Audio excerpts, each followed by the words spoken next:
నువ్వే హోంమంత్రివి, నువ్వే ముఖ్యమంత్రివి. ఇది ఏం పద్ధతి అని అడుగుతా ఉన్నా.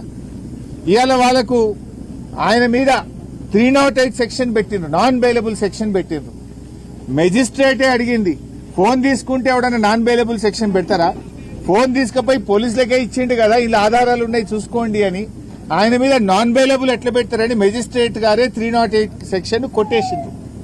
మెజిస్ట్రేట్ కొట్టేస్తే మిగతా సెక్షన్లు ఏంది? అన్ని below 7 years bailable sections. Below 7 years దాంట్లో అరెస్ట్ చేయరు, స్టేషన్ బెయిల్ ఇవ్వాలి.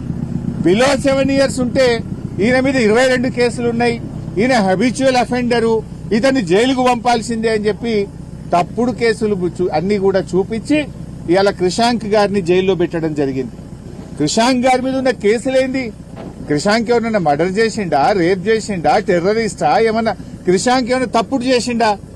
క్రిషాంక్ ని ప్రభుత్వ అరాచకాల్ని ప్రశ్నించిండు. అంగన్వాడీ టీచర్లకు ఇచ్చిన మొబైల్ ఫోన్లలో అవినీతి జరిగింది అంటే క్రిషాంక్ మీద కేసు. 10వ తరగతి పరీక్ష పత్రాలు లీక్ అయినాయి అని ప్రశ్నిస్తే క్రిషాంక్ మీద కేసు.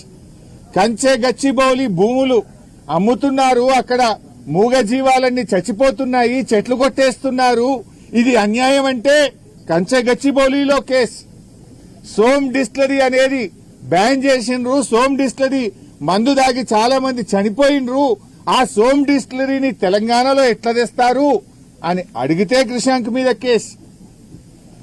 అదేవిధంగా మిస్ వరల్డ్ పోటీల్లో మిస్ ఇంగ్లాండ్ పట్ల కాంగ్రెస్ నాయకులు దుర్మార్గంగా వ్యవహరించారు, మన దేశ పరువు పోయింది, రాష్ట్ర పరువు పోయింది, దాని మీద విచారణ జరపాలి అంటే విచారణ జరపరు గాని ప్రశ్నించినందుకు క్రిషాంక్ మీద కేసు.